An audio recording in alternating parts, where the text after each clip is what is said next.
Okay, welcome everybody. My name is Andrew Greenblatt, and I'm hosting today's webinar for drivers about safety. We have two guests with us who I'll introduce in a moment from the New York City Department of Health and Mental Hygiene. This webinar will last a little less than half an hour or so, we think. We will be taking questions both through the Facebook Live chat and by submitting questions through Zoom if you're using Zoom. So feel free to send us questions at any time. I did want to start off though by thanking you, the drivers who are tuning in today for the work that you're doing. I know that the message keeps being out there that everybody should stay home and stay 6 feet away from each other and things like that. But essential workers like you who need to be out there need to keep the city running, making sure that healthcare workers are getting where they need to be going and other workers are getting where they need to be going. I just want you to know that we really appreciate that, and that's why we're doing this webinar today, to help you guys, you men and women, stay safe. I also wanted to just say a word about drivers' benefits, and I'll talk about this more at the end about what we provide. But drivers' benefits is set up to help drivers get benefits. And these are drivers who drive for black car services like Uber or Lyft, or the traditional mom and pop services like Vital and Skyline. We provide free telemedicine for all black car drivers in New York State. So if you are driving for one of those services, be sure to sign up for us. We have a whole bunch of other benefits, but for today's conversation, that's probably the most relevant. And that lets you talk to a doctor anytime, 24 hours a day, 7 days a week for free. So we'll talk about that at the end a little bit more. Please stay on for that. But if you haven't signed up for driver's benefits in the past, please be sure to do that. Okay, I want to take a moment to introduce Anna Schatz. She's a community coordinator with the New York City Department of Health and Mental Hygiene, and Gemma Oaken. She is the Director of Policy for the Division of Disease Control for the New York City Department of Health and Mental Hygiene. Maybe if each of you could just take a moment to tell us a little bit about who you are and what you're doing around the COVID-19 crisis, and then we'll get into questions. Anna, you wanted to start? Yeah, hello. My name is Anna Schatz. I'm with the Department of Health, the New York City Department of Health and Mental Hygiene, and I'm a community coordinator on the community affairs team. So making sure that all the good information gets out to the communities and working with communities to help and support during this crisis during COVID-19 activation. Yeah, Rima. Okay, thanks, Rima. Sorry, we're in different rooms. We're so used to being able to communicate in the same room, but we are appropriately social distancing. So my name is Gemma Oaken. I am the Director of Policy within Disease Control. And my pre-COVID job dealt with over 100 different reportable diseases and conditions. But as I'm sure everyone can imagine, that we have been very focused on the COVID-19 outbreak in New York City, and we're working on anything from messaging and policy and anything that's important to really shift how we're thinking about this very, very fast-moving train. Well, thank you both for joining us. I can only imagine how crazy your days are, and we really appreciate you taking this time. I want to say before we get started that the questions we're going to be asking are very particular for drivers. So let's start with that. Can you, well, we just got a question in that I think really starts us off in exactly the kind of things we're talking about. Let's say a driver has been called to pick somebody up, they accept the ride, they get there and the passengers say, I don't know, heading to a doctor's office or heading to a hospital, the passenger may appear ill. So what if they have, they look like they may have a fever, they're coughing, etc. Should a driver pick up somebody like that, or should they just say, no, you got to call an ambulance? What's an appropriate way to handle a situation where you're concerned that your passenger is about to may have the disease? So it's a tough question because a lot of it comes down to what people are comfortable doing. We can tell you that certainly there is always a risk of transmission if you are in close contact with someone who is infected with and has COVID-19.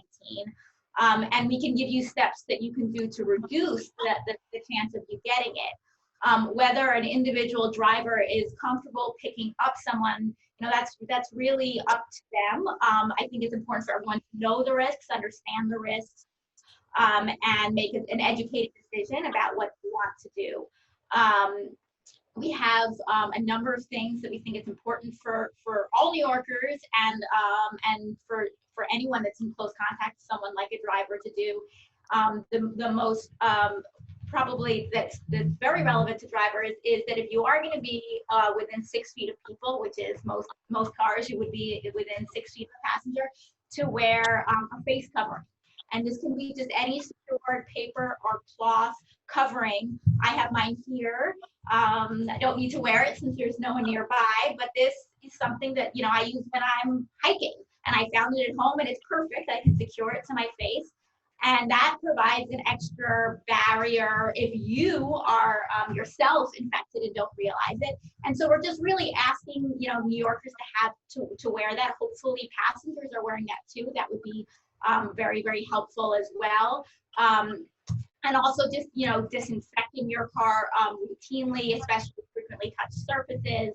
I can go through, a list of special cleaning procedures if you do that now or a bit later. Yeah, so let's break this down. So let's talk about face coverings. So so you talk about how for the driver it can be anything, a scarf or whatever. We're hoping to be able to make masks available to drivers soon. We're shopping around for those, and we'll make those available to drivers for free as soon as we can get our hands on enough of them. What about for the passenger? If a passenger shows up and they're not wearing a face covering, should you ask them to go get one? Should you say, hey, before you get in the car, let me wait here a moment. Can you get a face covering because we're going to be less than 6 feet away from each other? Is that an appropriate request? Yeah, I think it's absolutely within the driver's discretion. A face covering it's not a mandate, but it's something that we are strongly recommending to all New Yorkers. And if people aren't abiding by that and the driver is going to be in close contact with a person, absolutely, it's within. If they want to tell someone to wear a face covering or not accept someone, that's absolutely within their discretion. And just to be clear, the face covering that we're recommending for passengers is the same we'd be recommending for drivers. And it's not a professional healthcare mask, and that's important because we're trying to preserve those for doctors and nurses and the people that really need, an N95 and surgical masks. Those really need to be for the healthcare sector. But you can create a barrier just with a scarf, a bandana. If you do happen to have paper masks at home, you can use that. So the idea is just an added level of protection. Gotcha. So we keep talking about close contact. Somebody on Facebook just wants us to make sure we're clear on that. So sometimes a driver, will have to help somebody into a car. You may have somebody who's an elderly patient or something like that, or just you're getting luggage and putting that in the back. So close contact, does that just mean within 6 feet? So you should think of every one of your passengers as in close contact with you because they're all going to be within 6 feet? Or are we talking about just, if you're going to have a more of a physical contact with them and their goods? So we've been saying 6 feet, and just so you have a sense of why we say 6 feet. So the way that COVID is transmitted is through droplets that can come out of someone's mouth if they're sick.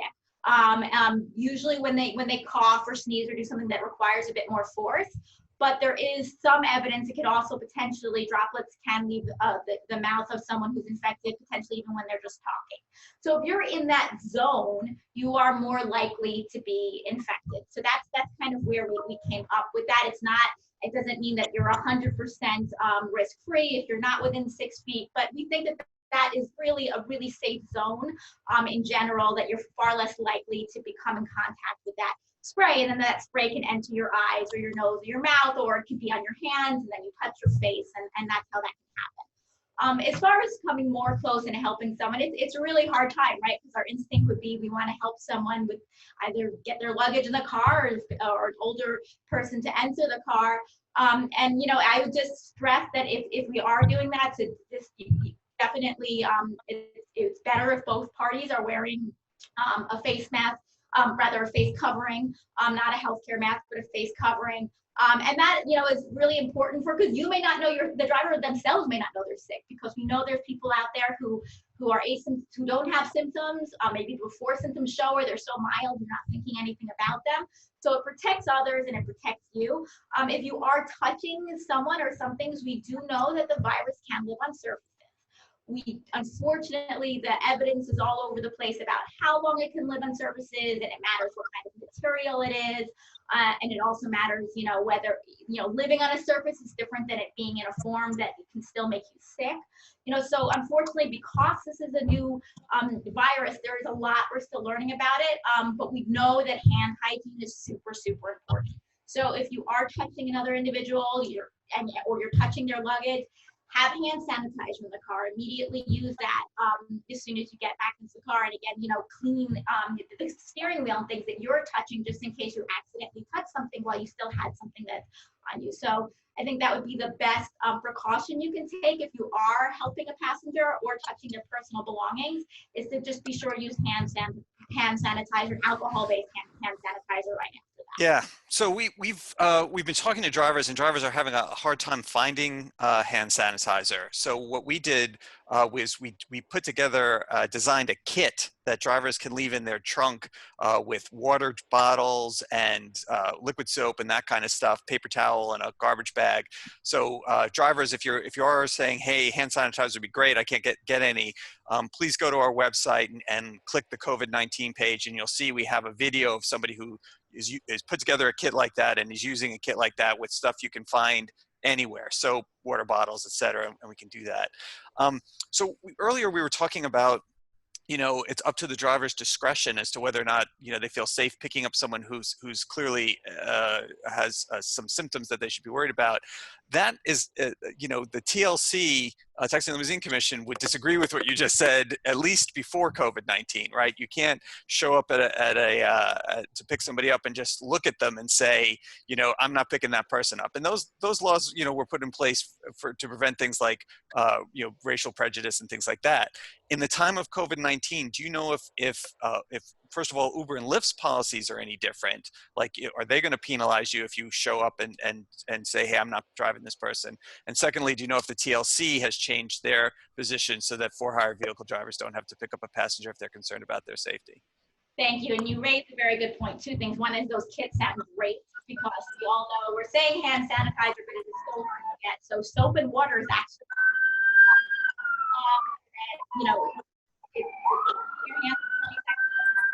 Oh, hold on a second, guys. We've got a siren passing you, so it's great. So all right, there you go. If you can, soap and water work well. It's 20 seconds washing your hands is what we recommend. So that is a really great backup for people to have, and they can just pour some water and wash their hands. I cannot speak to Uber and Lyft policies or New York City's policies. I completely understand and appreciate these laws were put in place for very good reason. So we would ask drivers to consult with their employer, be it New York City or be it Uber or Lyft, to find out what their policy is on that. Right. So yeah. So just to be clear, not employers; they're independent contractors, but a big issue in this industry, right? So so I wanted to correct that. So here's what we're going to do, drivers. We're gonna reach out to Uber and Lyft and the Taxi Limousine Commission, and we'll get an answer to this question in the coming days and post it along with this video and send out an email to everybody who registered for this. For this webinar. So give us a few days to track down the answers on that, and we will and we'll get that for you. Okay. I'm checking for another question here. Are there particular places that drivers should try to stay away from? So airports, transit hubs, things like that. Should you just say, hey, look, that's too dangerous, those people have to find another way home? Or is it the same kind of precautions no matter where you are? Well, with widespread community transmission, we're not focused on travel exposures at this point. I mean, we know there is a lot of COVID in New York City. at the very beginning of the outbreak here, we were looking and interested in screening, in doctors' offices and elsewhere, what someone's recent travel history was, because there was more COVID outside of the country than there was inside of the country. But now that there's widespread community transmission, everybody should think of, regardless of where they're picking up their passenger from, that passenger unfortunately could potentially have COVID. Gotcha. Okay. Some drivers have been using the raise your hand function. I won't be calling on people who are raising their hands, but I am looking at the questions that are showing up in the Q&A in the Q&A column. So if you do have a question, just feel free to put it right there. I do want to say I've gotten a bunch of questions about economic assistance for drivers. This webinar is not about that. We will be doing another webinar about that when all of those policies have been put in place, and maybe I'll talk about that in the end. But I've even gotten some all caps questions about the financial concerns. We know that they're serious and real, and you should be aware we're working very hard on that. And I'll talk about at the end of this what we're going to do about helping drivers get access to the unemployment insurance and other programs that are available for drivers. But we're going to spend the rest of this webinar, and we've got about 10 minutes or so left to talk about these questions.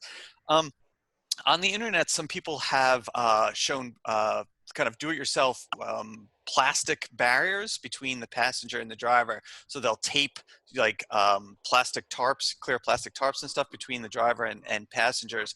There's certainly some concern about, is that what you want to be doing as a driver? Is that how you want to be presenting yourself? But just in terms of, for the health and safety question, is that something that would make drivers and passengers safer if they use duct tape and a plastic tarp to put a barrier between themselves and their passengers?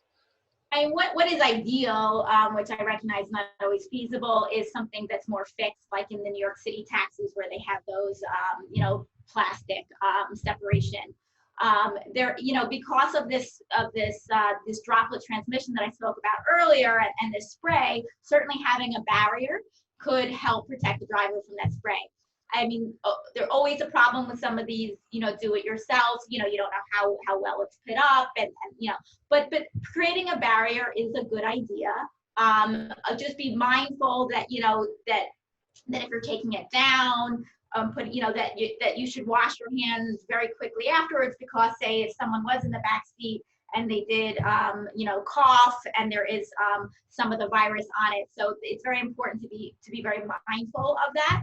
But certainly, and I can't speak to the characteristics of saran wrap, and I don't know how protective that is, but certainly a barrier is helpful. Gotcha. So I think that raises the next question, which you had touched on earlier, which is about disinfecting a car. So even if you have a plastic barrier, if somebody is in the back of your car and they're infected, whether they know it or not, as we know, they may be showing little or no symptoms. What kind of steps should a driver take to disinfect their car, and how often? Do they have to do it between every passenger or once a day? That kind of thing. So why don't you talk about what they should do and then how often they should do it? Yeah, so we recommend absolutely cleaning at least once a day, but frequently touch surfaces should be cleaned more frequently, and particularly if there's concern because of the way, if there was a passenger and that was coughing, or that was indicated that they were sick, you certainly would want to disinfect the car after that passenger.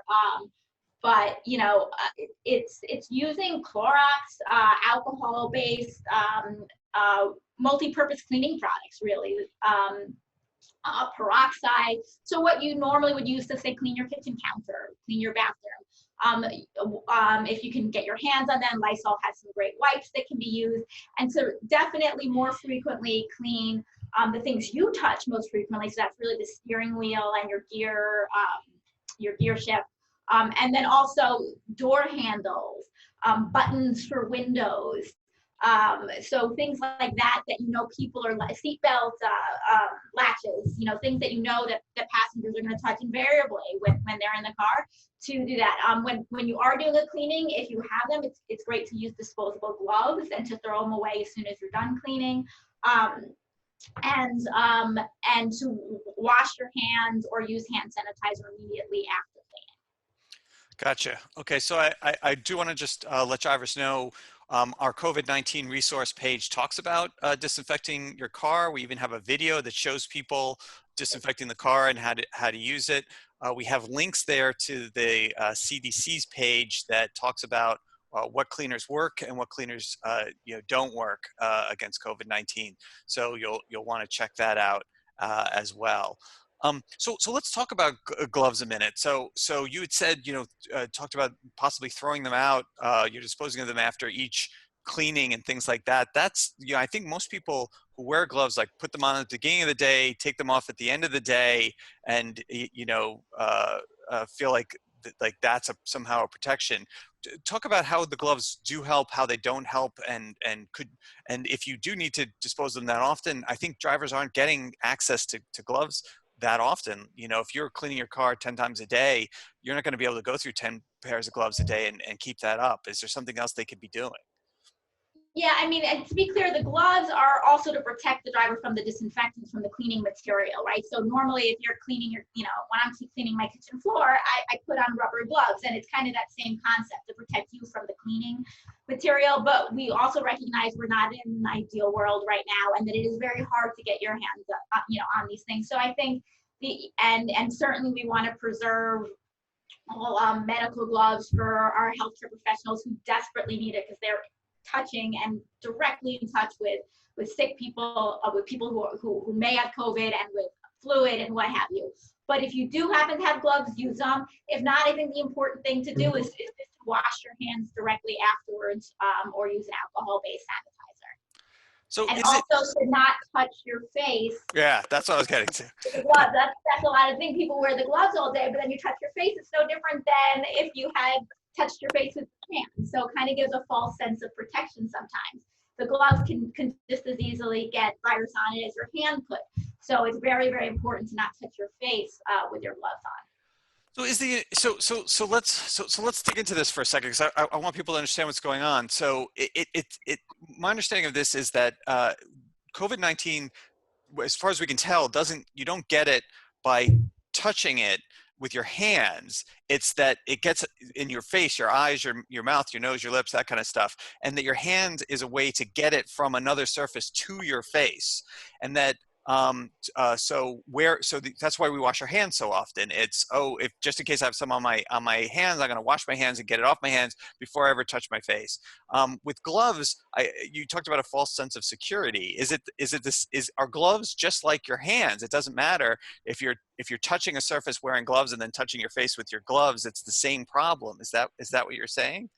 Yeah, this is a respiratory disease. So basically, the most important thing is that we're washing our hands for the sake of if we come into contact with COVID-19 with our hands, that we're not touching our face afterwards. So as long as we're washing our hands, and making sure that we're not touching our face before we wash our hands, that's like the most important thing. So when people put on gloves, sometimes the false sense of security is the fact that people might think that they're not coming into contact with, the droplets that might be on a surface.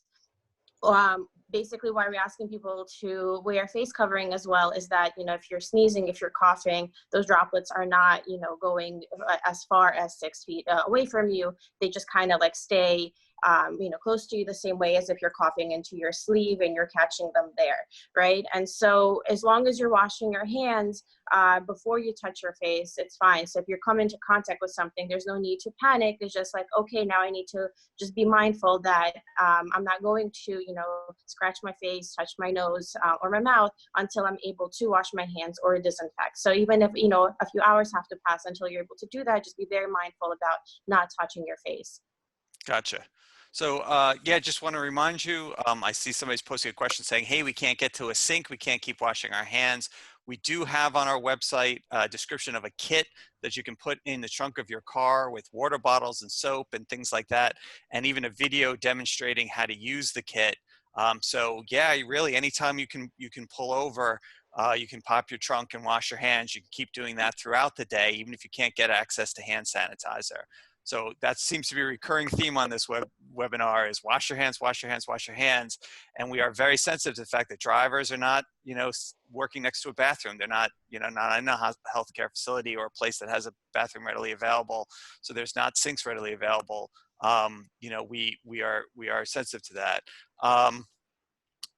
Okay, we're almost out of time here, and I do want to talk about other things Drivers Benefits is doing for drivers, especially around the economic questions, the financial questions. But before I do, Anna and Rima, are there any things you wanted to say on this webinar that you didn't get a chance to that you think drivers need to know? Yeah, absolutely. So, just want to make sure that, we emphasize the fact that this is a rapidly changing situation and things change day by day, hour by hour. So, our recommendations are as of right now, as of today. And as things change, we're being mindful to update everyone on the information. So there's, two things I want to say that please visit our website at nyc.gov/coronavirus. We're able to look up all of the guidelines that we spoke about today and others as well, just about the situation, what's happening. And social media is full of different information that's floating around out there, so it's very important that people are looking into valid information sources such as the Department of Health website at nyc.gov/coronavirus. And then also you can text the word COVID, COVID, to the number 692-692, and you're able to get real-time, up-to-date text messages sent to your phone, or COVID ESP, so that you can get it in Spanish. Also, if right now is a very tough time for a lot of people, and if a lot of people are feeling anxious, and panicked about what's going on, and it could be a lonely time as well. So if anyone is feeling stress and needs to talk to someone, please make sure that you are aware of NYC Well, where you can reach out to speak to someone, get connected to a trained counselor, and the number is 888 NYC Well. You can also text the word well, WELL, to the number 65173, or go online on nyc.gov/NYC Well to speak to someone, right? And again, also check our social media feeds for information as well. And it's, again, it's a rapidly changing situation. It's, a tough time for many, but just make sure to wash your hands often, as often as you can, right? So even if you can't wash them often, just be mindful about the fact that, this is a respiratory disease. So making sure that you're not touching your nose, mouth, and eyes until you're able to wash your hands, however long the time might be. And just, be mindful to monitor your health more closely than you have ever before. So thanks, Anna. Before Rima, you get a chance to talk, let me just let everybody know that all of those phone numbers and everything else will be writing down and sending out in an email to everybody who is listening in. So if you feel like, oh my goodness, I didn't get to scribble all that down fast enough, we'll take it down for you and email that out. Rima, sorry, go ahead. No, those are all great. That's all great information and tips provided by Anna. I just want to alert drivers to two resources in particular that are on our website. There's a general guidance for vehicle operators document on our website, and there's also a document for cleaning in non-healthcare facilities that has some information about how to clean things. So we also have a document, a frequently asked questions document about face coverings, so you can get some information about that. And these documents are regularly being updated. In fact, I think a new vehicle operator, a revised document is going to go up in the next couple of days. And it's just that it's such a fast-moving situation. So as more information becomes available, we try to update all of our fact sheets and frequently asked question documents, and that these documents are available in a number of languages. Sometimes we try to get up as many languages as we can. There's sometimes it's a lag just because of the volume, but we're doing our best to make this accessible in a number of languages. So to regularly go to our website for those updates. And then just another piece of advice is just to be really hyper vigilant about symptoms. Drivers are essential workers and they're still out there, and which is amazing, and we are so grateful. So we thank you because we know it's essential that healthcare workers and others can continue to get to where they need to go. But to really just be careful about monitoring your own health. If you have fever, if you have cough, shortness of breath, that it's essential that you stay home, that you don't take the chance, you don't go out so that you're not exposing others. We have a list of symptoms on our website. It's just really important. And even if you're just feeling under the weather, because this disease is really quite honestly so strange, it presents in different ways in different people, that it's essential that you might just have a sore throat, or you might just have a fever and no other symptoms, that you just be really, really careful about monitoring your own health, and all New Yorkers need to be. And hopefully those that feel sick aren't going out and aren't going into your cars. And so we ask the same of you. So again, thank you for continuing to do this important work. And we'd be happy to follow up with future webinars if there are other questions. Yeah, it's so important to just continue staying home if you're not feeling well. So, all of the precautions that we can take, the best precaution is to stay home, when you have those symptoms. And just wanted to emphasize again the face coverings that Rima was talking about. Make sure that they're, not medical PPE, because we definitely desperately need that for our frontline healthcare workers. So just any kind of, face covering that covers your nose and mouth would work just great. Well, thank you both. I really appreciate you taking this time under what I know must be crazy for you. I'm going to take a few minutes for our drivers now to talk about more information that's coming in the future around the financial, how drivers can be helped financially, and also what benefits are currently available through drivers' benefits so they can get help. I see some questions about telemedicine and things like that, so I'm going to address them as well. So first, on the financial questions. We understand that is absolutely paramount for drivers right now. The amount of trips has been reduced by about 70% for drivers who can get out of their houses and work, and many drivers feel they can't. Maybe you're high risk, or you're living with someone who's high risk. We completely understand that. There's been a lot of talk about unemployment benefits that are going to be available to drivers, grant programs that are available to people who are independent contractors and so on. We're following all that very closely, and the final steps that need to be taken to get that haven't been determined yet between the federal government and the state government. We're recording this on Monday, April 6th. So we think that information is going to be finalized in the next few days, and as soon as it is, drivers benefits going to do two things. The first is, or a few things. The first is we're going to create a guide that goes step by step of everything you need to do to get your benefits. Right now, we don't have all of the answers because they haven't made all the decisions yet as to what needs to be done. So nobody knows exactly what needs to be done. They're still figuring it out. As soon as they do, we're going to come up with step-by-step instructions, and we will translate that into a number of languages as well. The second thing is you can always call our 800 number, our 833 number. It's on our driversbenefits.org website. And people there can speak to you in 150 languages. And they also will be trained on what you need to do to get those benefits. And we will stay with you on the phone if we need to as you go through the entire process. We know that is incredibly important to drivers right now, and we are working on that as hard as we can, and we'll get you the information as soon as it's available. It just isn't available yet today. We're not trying to hide anything from you. There just is no final answer yet on how to get all the money that's coming, but it is coming, and we're going to work on that with you. What is available to you today are benefits that Drivers Benefits offers to all black car service drivers in New York State.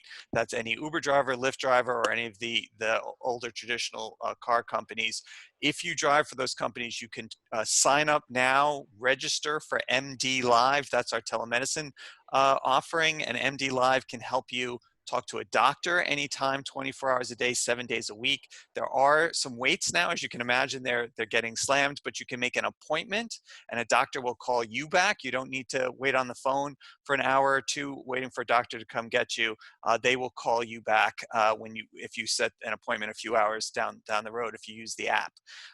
Second of all, we do have people as part of that to help with stress. So if you're just dealing with stress, if you need to talk to somebody about how hard it is to deal with, you're trying to take care of your family, you're not making the money you need to be made, you're afraid of getting sick, whatever the things that are causing you stress and fear are, we are all facing those too. And if you need to talk to somebody, that is included in the MD Live app. All of what I've just said is free for you to use. You can even get connected with a therapist who you can talk to on a regular basis, week after week, and get the help that you need. So it's not just a one-time, oh my God, I'm feeling crazy. You can actually talk to somebody and help solve these problems for free. If you ever have any questions, if somebody's trying to charge you for one of these, you don't understand why, our 800 number is available from 8 in the morning to 8 at night, Monday through Friday. We speak 150 languages. We will solve your problems for you. We really appreciate the work you're doing, drivers. We stand behind you, and we're doing everything we can to support you. So thank you again, Rima and Anna. Thank you, drivers, for keeping the rest of us all safe and moving. And we will talk to you again when we have information about those financial benefits. Finally, that one question about can you refuse a driver, we'll email that out to everybody when we get those answers for you. So, okay, thank you very much, and thank you for coming. Bye-bye. Thank you, Andrew. Thank you so much. Yeah, bye-bye.